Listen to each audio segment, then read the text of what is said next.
we'll be covering like what we're going to share with you today, and some of the questions that we'll be really keen to get your insights too. So so kia ora koutou, really great to see you all. So ko Maggie Chom toku inwa. So I'm the senior advisor here at NEMA, the National Emergency Management Agency. So I'm from the Social and Community Resilience team. During the peacetime, so touch wood, nothing happened. So what we're working on is on how do we enable and empower the sector to be able to fit in more community resilience thinking into the work. But in response, if anything pops up, like a disaster popping up, and that will get our support. So I will become the welfare team, and Shunai's got another portfolios too, which she will be able to share with you later.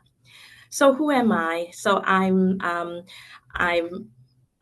grew up and born in Hong Kong. So after my study, I've been really making the decision on supporting and being with the communities since my first job.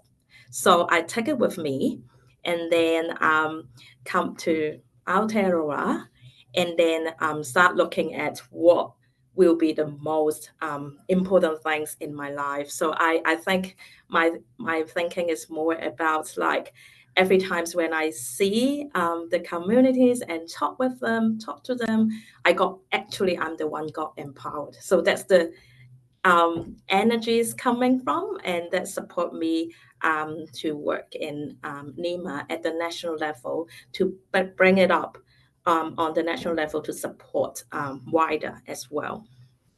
So before I joined NEMA, so I work with New Zealand Red Cross. So I've been working closely with amazing volunteers on the ground, and also some of the affected communities throughout COVID time and other emergency time as well. So that's really great to bring this with me today, and then that's why we are like connecting and build up the relationship from here as well.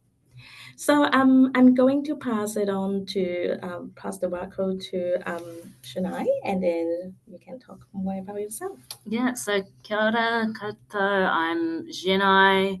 I am a communications advisor here, senior communications advisor at NEMA. So I'm in our public education and digital channels team. So in my day-to-day, I'm all about public preparedness, how we communicate that, and I look after our website and social media. And so a lot of my passion as well is our public preparedness messaging, what we're telling people to encourage people to get prepared, as well as digital accessibility and how we're making that information available to everyone. So that's a lot of where my day-to-day is.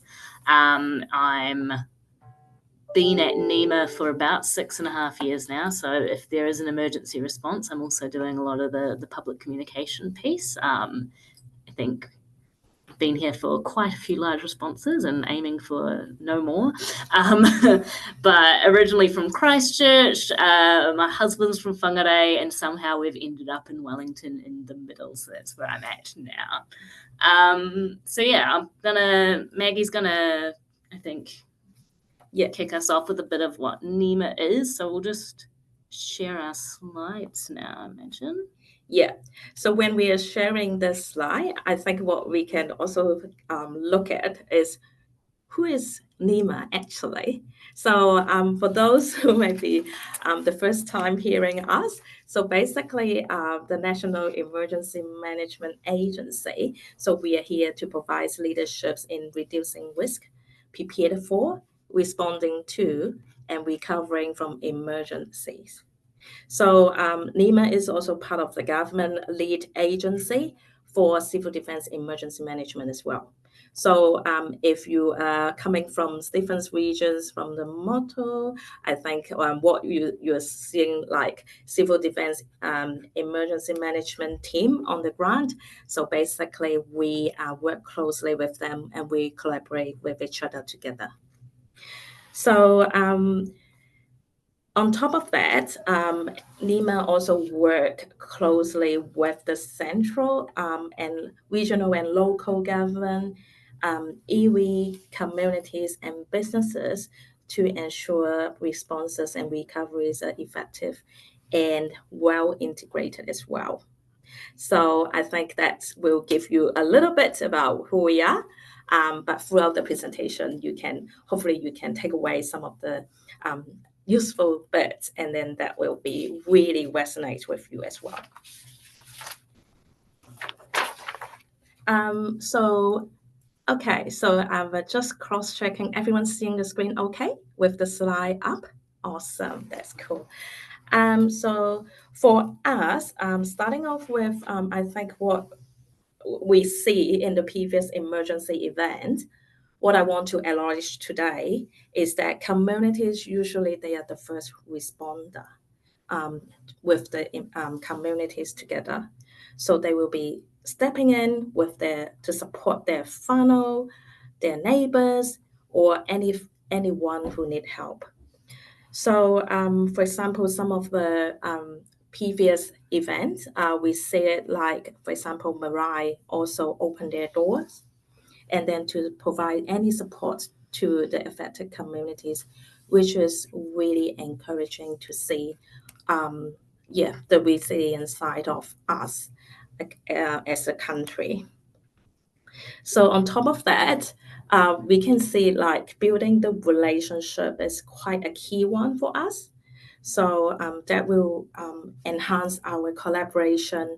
And then we also look at how we support the communities and put communities and people in the heart of emergency management system. So that is something from the previous engagement with Aotearoa SSPA last year. So this is the Korero coming from that presentation with our colleagues. And then the partnerships and relationships here is growing today as well. So really happy to see so many of you online. So we will get started for our session today. So just want to be more resonate the session with all of you because I understand everyone's come from different background today, so which is really amazing to see. So the first part of our presentation will focus on yourself and your whānau. And the second one will be looking a little bit broader. So how do we support our communities and organization and businesses as well? So the last one is that we take a look further on the national level. So what I want to have a discussion with you is the early developments of the National Community Resilience Framework. So that will be a useful piece of information that hopefully you will be interested in. And then after that, we will come to our Q&A session. So because we are like the love mutual understanding and kind of like get your thinking as well. So we will have 2 questions on the slide. So feel free to pop in the chat. The first question is, what's one thing you hope to gain from today's session? So feel free to pop in. Maybe we have like 2 minutes or so, and then we can have a look and see how do we address some of your hope in the session. And then after that, we'll move to the second questions. So that is one thing you have done to prepare yourself and your whānau for an emergency. Okay, over to you, everybody.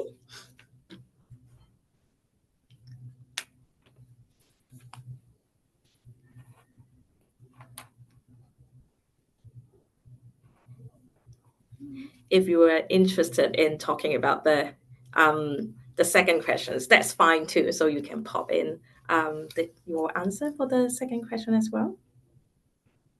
Thank you.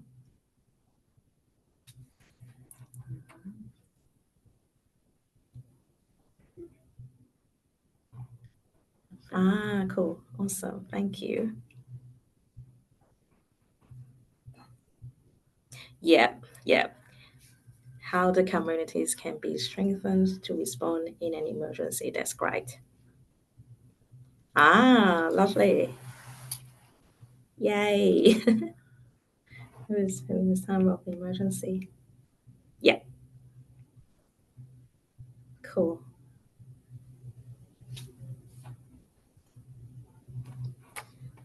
That's great. Ah, okay.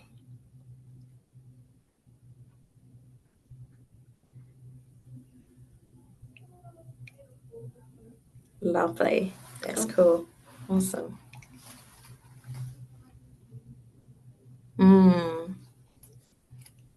That's great.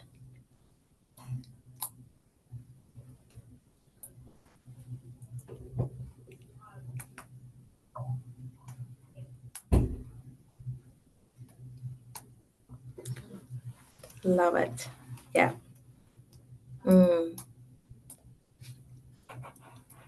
That's great to see so many answers popping up, and yeah, we'll be able to address some of this in our presentation, which is really cool. Okay.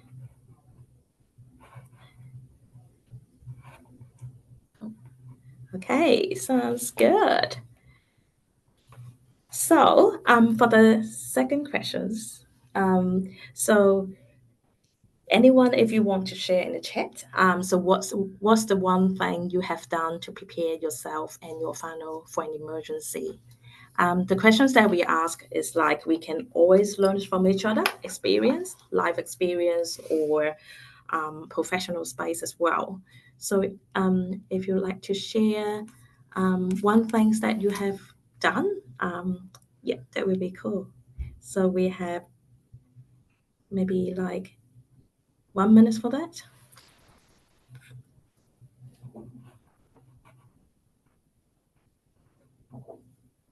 Lovely.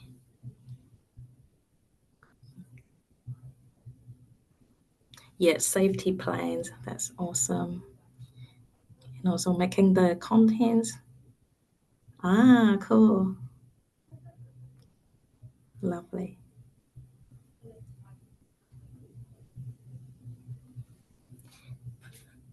Emergency backpack. Yep. Love it. So cool. Nice. Yeah, nice. Having the important documents with you is really cool as well.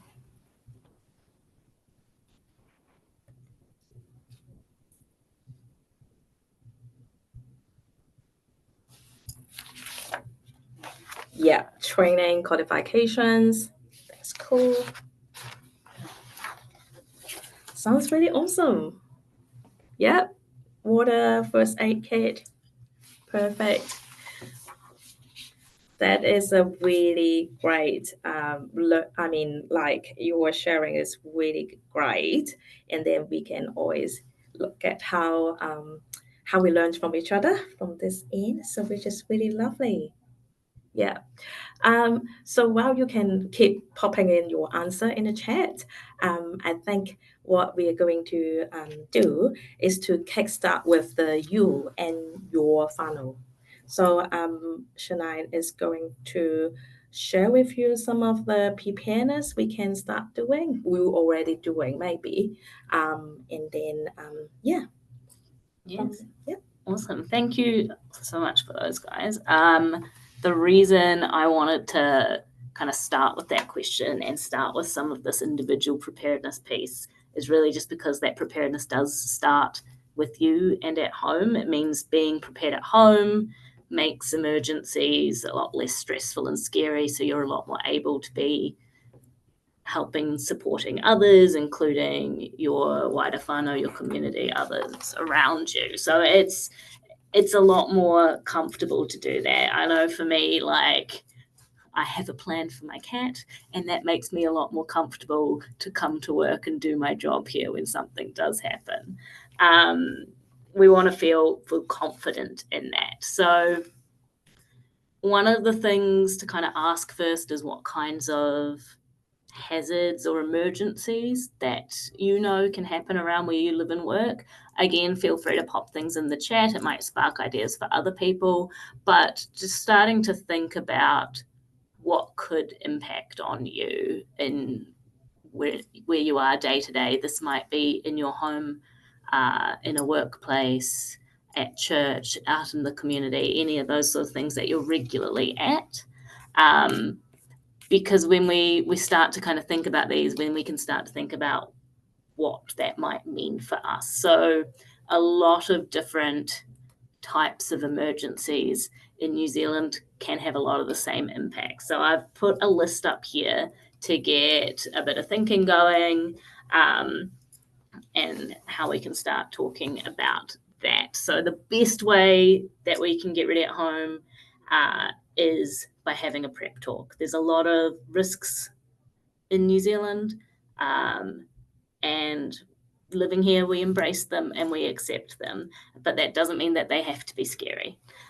So talking with your household and your whānau about how an emergency might impact you and what you would do, the impacts are going to be similar no matter what. So what if you had something happen, maybe there's a large earthquake and now you're stuck at home? Do you have what you need at home to get through an emergency? Do your neighbours?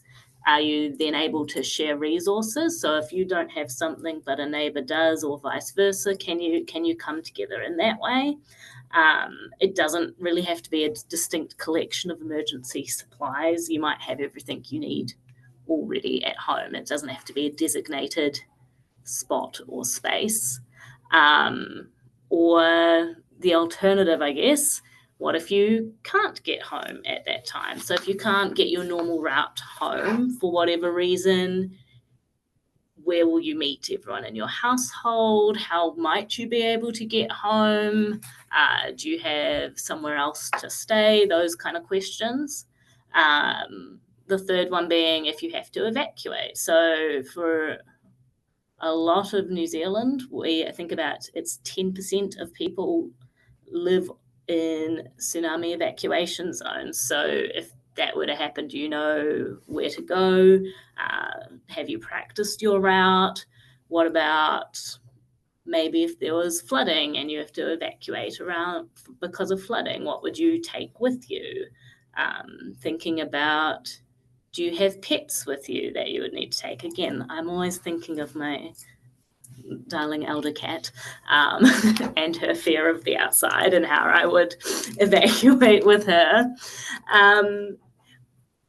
And then we get to kind of the no power, no water, or no phone or internet. These are all kind of very real risks that we have with emergencies. So how will we see if there's no power? How will we cook or keep warm?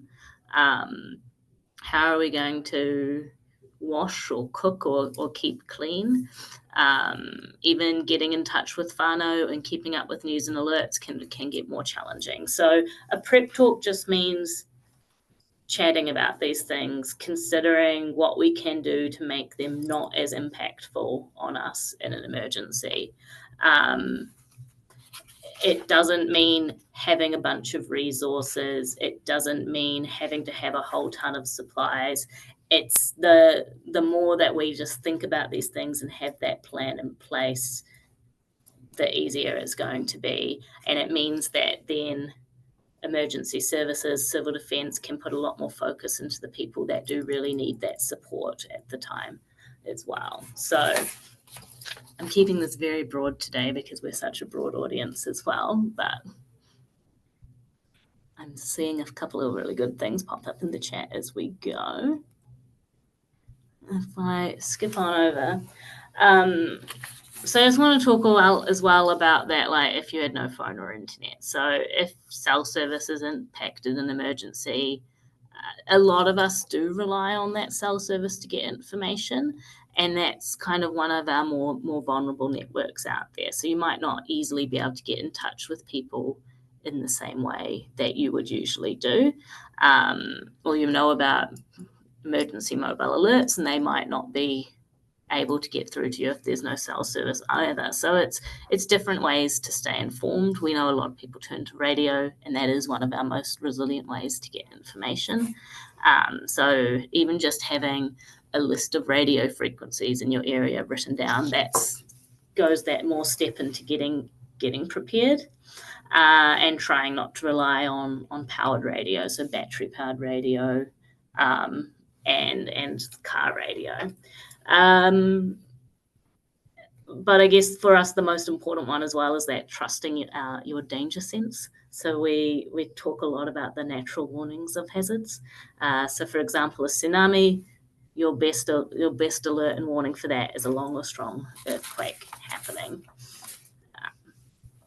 So by having these kind of conversations, knowing how something might impact you in your home, then you can start to actually make that plan. We've got one online if you'd like as well, but at getready.govt.nz, but really it's just that having that conversation, having that korero. Stepping through, I know we're getting shorter on time, so I'm going to speed up real quickly.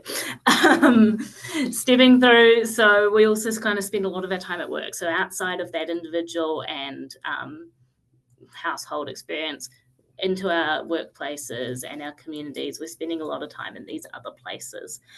So also thinking about what could happen in those sorts of situations. It's up to your organisation to have their emergency plan for workplaces, but it's also up to us as individuals to think about these things too. So you can make personal workplace emergency plans, so covering off key contacts, how you would get home, maybe knowing the people you work with who also live near you, and ideas for good things you could have at work. So I keep a spare pair of sneakers, for example, because it's a 22-kilometre walk home for me, and I don't want to have to do that if I can avoid it. Cool. And then once you are prepared yourself or feeling a bit more confident in your own preparedness, that's where we have that space to really support others. So we've got quite a few resources available to promote and encourage preparedness, and work with people to make sure they're feeling a bit more ready for an emergency. Getready.govt.nz is the best place you can find information about the different hazards we have in New Zealand, what to do to get ready, respond, and recover. And so we've got that website. I've got a screenshot up at the moment because we've got that English, Māori, Arabic, Cook Islands Māori, Hindi, Niuean. There's a handful of different languages going on there, as well as in New Zealand Sign Language, Easy Read, Braille, Audio, Large Print. And it's also where we promote our events like Shakeout, our annual earthquake drill, and Tsunami Hikoi, which is coming up very shortly, and a number of our other campaigns. So this is a selection of them up here. We've got the Prep Talk one, Get the Flood Out, Danger Sense, and your local civil defence group will have a whole bunch of resources and campaigns as well. So I know that we want to hear about the framework and Q&A, so I'll send out some things afterwards if you're interested in that. But resources, again, for you, for your community, getready.govt.nz. We also have media.nema.gov.nz, which is where we put all of our different assets and resources that people can use and share and distribute however you see fit. And your local civil defence groups are the go-to. They're the best for local areas. They have their own key informations and everything for that. So that should be okay. Cool. Thank you. Thank you, Shania. I think, so I can see from the chat, a couple of you are really keen to find out more what's the National Community Resilience Framework will be. So today, and I will keep it like really high level because that's the first time I would love to share with you. So many of them are under developing at the moment.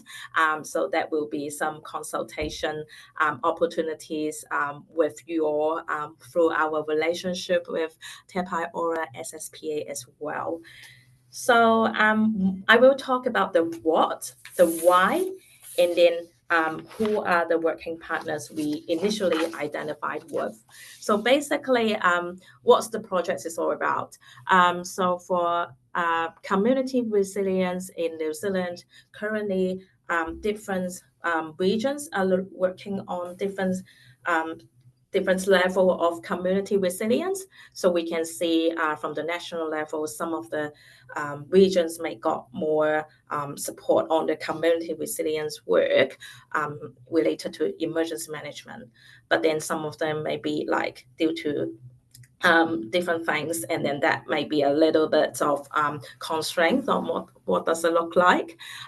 So in NEMA mindset, so what we're looking at is to thinking about as a stewardship of the system. So how do we enable and empower the CDM, the Civil Defense Emergency Management, to enable them to further support the community. So that's how the system works. So that's why from our early engagement with the Civil Defense and Emergency Management officers, so some of the community resilience petitioners, they have informed us with what do they need with this project. So the framework, initially we are thinking about 4 sections. So the first one is about the overviews and contents. What does it look like for Aotearoa, New Zealand?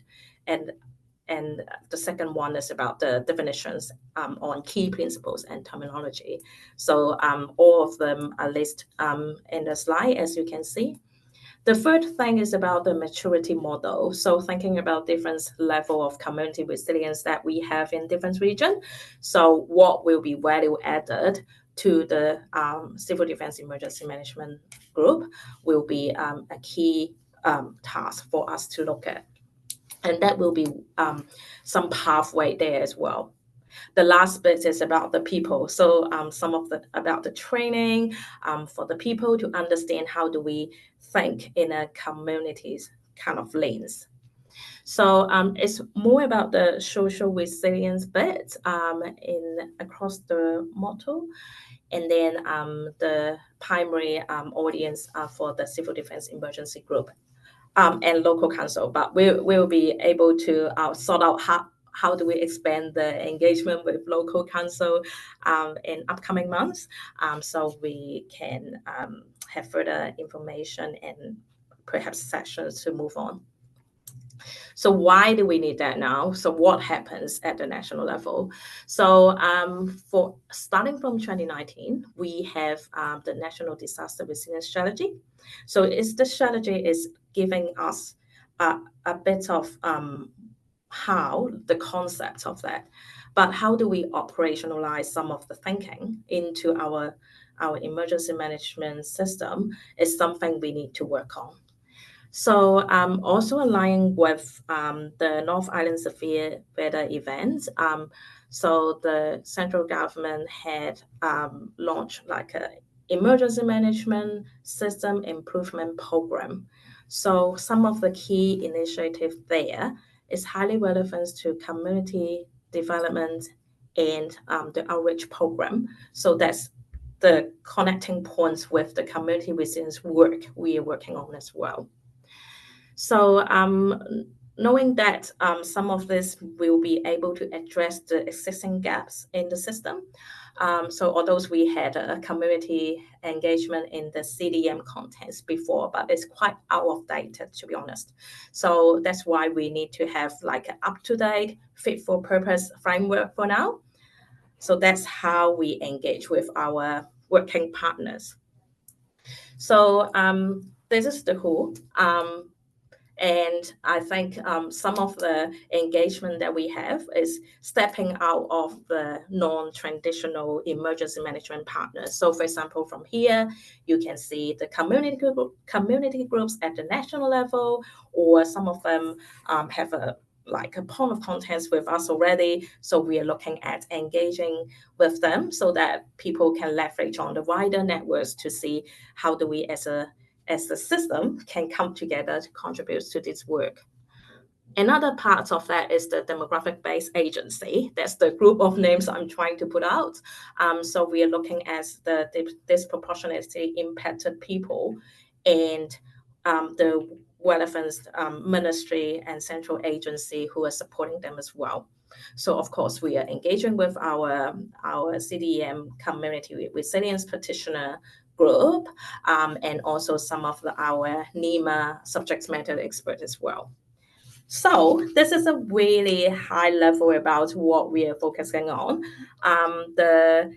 The consultation period we are looking at for now could be the early 2026.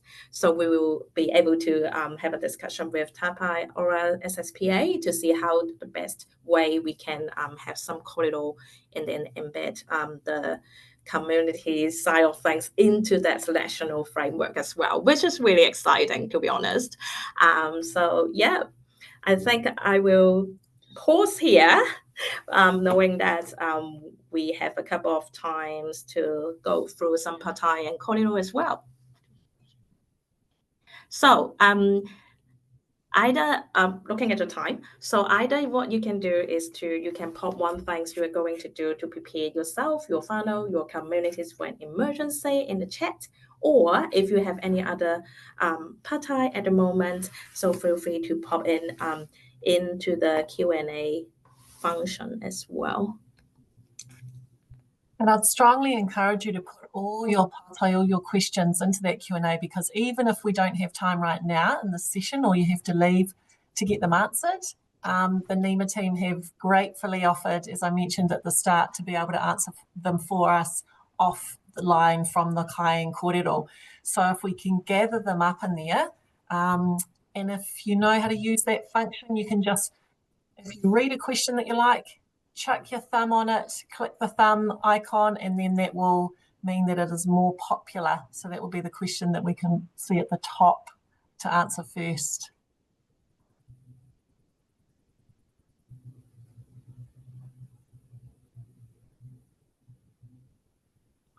While we're waiting for some of those to come through, Maggie and Jenai, I just saw that Liz has mentioned it would be great to see Volunteer New Zealand and the volunteer centres included in the community groups consulted. I imagine that that's something that's possible, is it? Yeah. We do have a relationship with Volunteering New Zealand at the national level. So they are part of our National Welfare Coordination Group.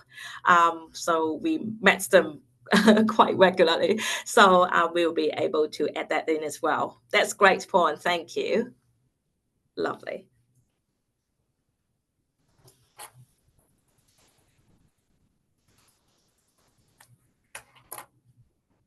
Okay, I can see one question is about when and how will you be contacting those involved in the strategy. I think what we can do is to I will have a conversation with Claire following this session, and then we can see if either set up and separate who we could be possible online, or maybe some of the engagement piece that we can keep in touch on. Yeah, because we also I also really aware of the wide leadership of currently Te Ora has, so that will be good to connect in through the system, and then we can keep the corridor for there as well.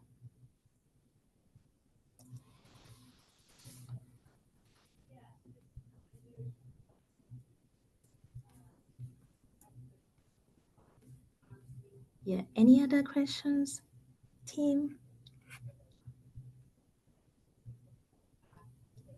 Yes, there's one from Janet. Can you see Janet's one there, Maggie? We are looking at that.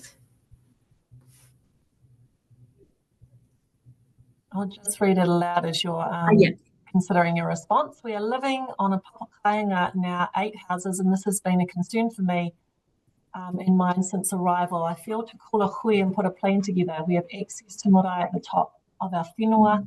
That has motivated me now as I think about others around us in our kainga. Had some really interesting examples too, haven't we, Maggie, in our discussions about marae and the engagement across, particularly in emergency situations? Yeah, I think this is a great one. I think on the Get Ready website, we also have the marae preparedness link from TPK as well. So if that is something like the resources that will be useful for you, so that we can send the link and share following this session. Is that cool? Some of the previous questions that we need to scroll up a little bit, I think.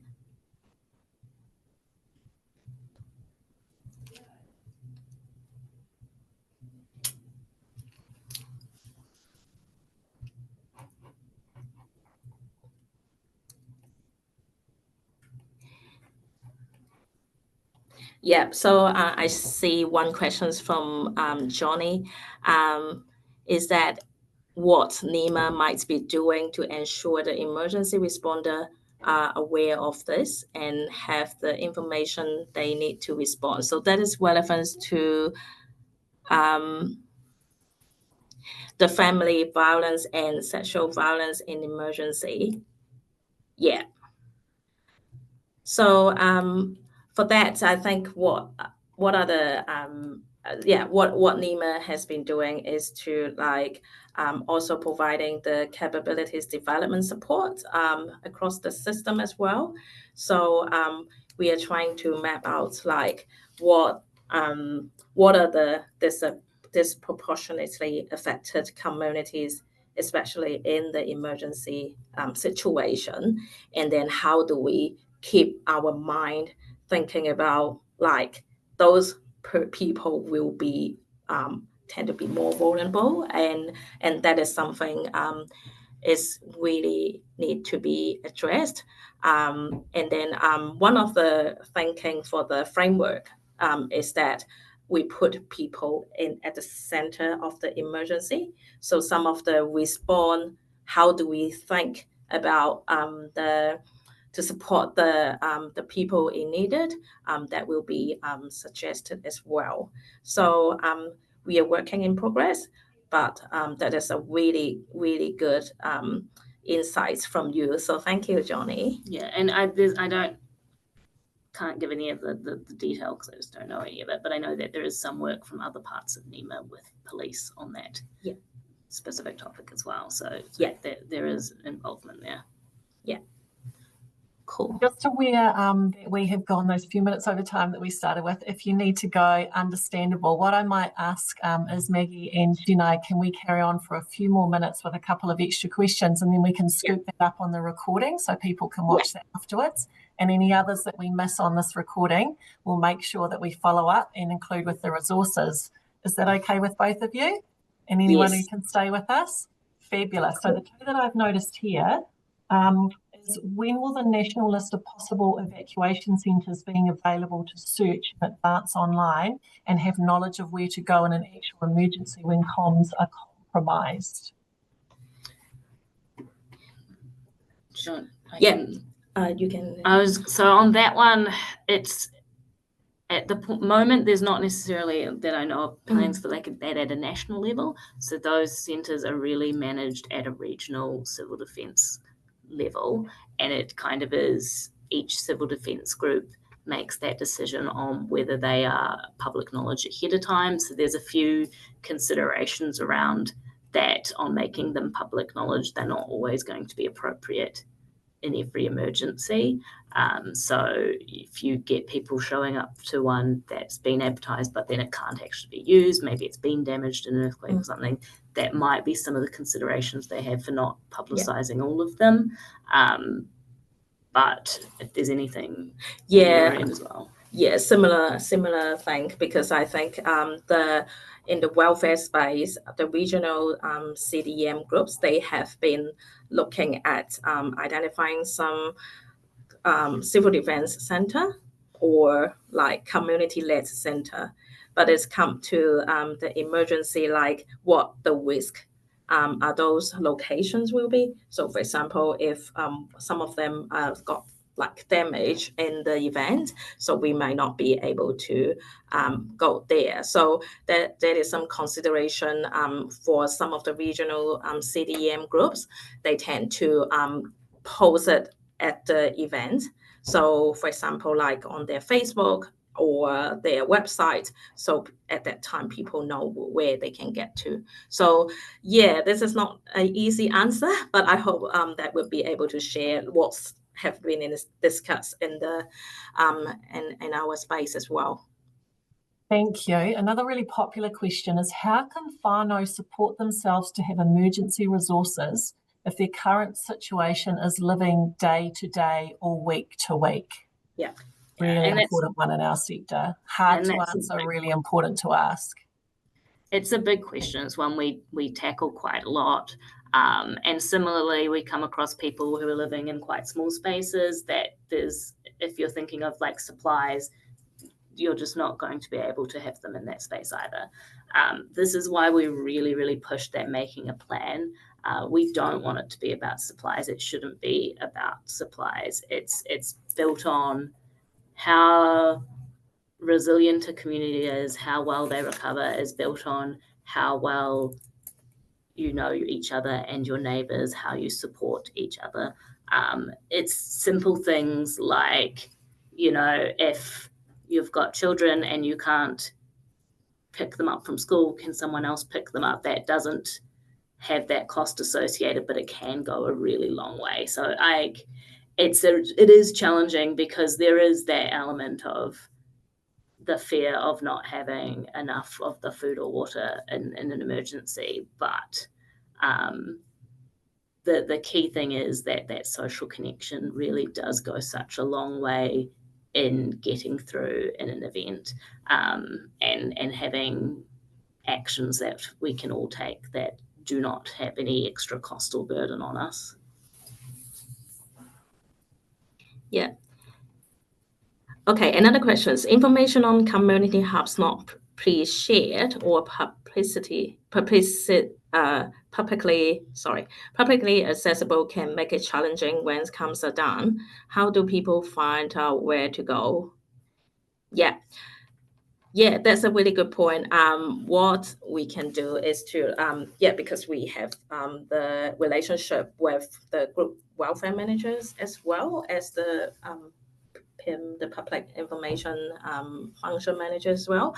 So this is a good point. We need to take it into consideration. And then because it's currently like NEMA at the national level, we can share some of this question and suggestions with the regional civil defense emergency group.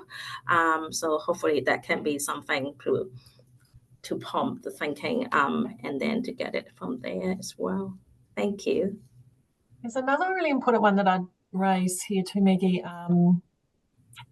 It'd be good to hear how NEMA engages with groups like MSD and Oranga Tamariki during emergencies. There may be a reluctance to engage if people think there is a risk that the information will be disclosed. The information will be disclosed, is it? Yeah, will be disclosed so that their information, their personal information. Okay. Yeah, so it's treated sensitively and securely. Okay, gotcha. Yeah. So what I can assure you, is the personal information at NEMA level, we are not looking at that level of details.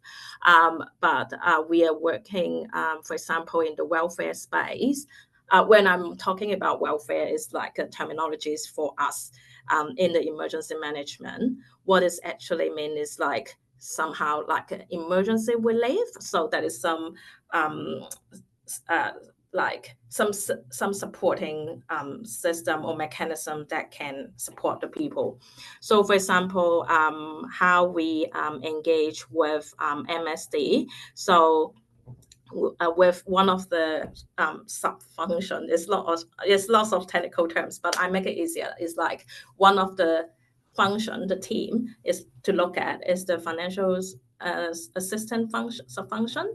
So that is the area MSD will be the leading leading agency, so that we as NEMA, we coordinate the support with the MSD together, and then they can tell us like what does it look like on the ground in the regional level, and then we can see what's the gaps currently happening during the response, and then we can propose some of the potential suggestions for the cabinet to consider, for example.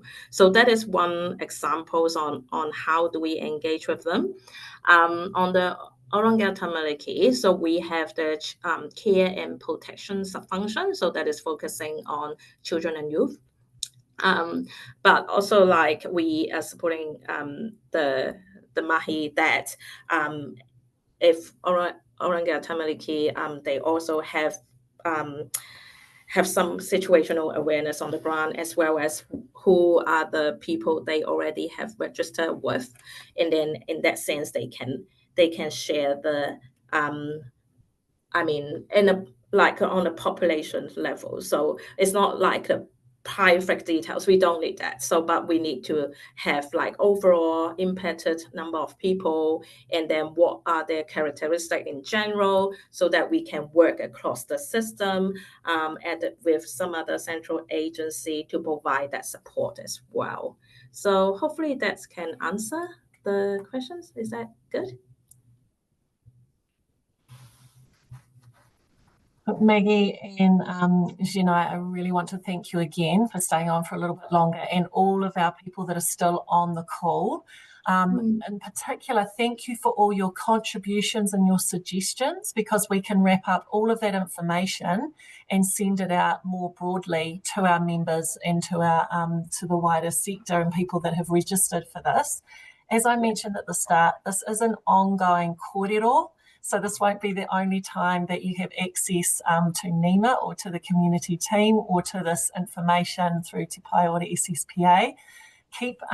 We always love your feedback, so keep letting us know what you need and want to hear as well more of, so that we can tailor it to what it is that works best for all of you out there. Once again, really appreciate, I know for you, Jenai, you love, you've talked about how much you love talking about preparedness, and Maggie, you've been in that community area for such a long time now that the expertise that you've both brought today have been really rich and really valuable for everyone that's been on the call and everyone that we can share this information with. So we will certainly grab all of those resources together and answer any of the pātai that we have missed. Apologies if we have on the call today. So it just leaves me to say I hope to see you all here again on this Kai and Korero space, to wish you well back into your days, whether that's mahi or something else that's going on in your world. I will close the way that we began, and just one more big shout out that the next big event that we might be seeing you at in person is for Te Paiora SSPA is Whakamanawa 2025, which has been held in Rotorua in September. So you'll be having a lot of comms about that coming up soon, and we certainly look forward to seeing many of you there.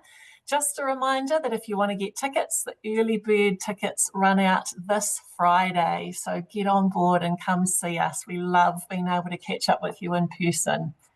So I will now close off with karakia whakamutunga.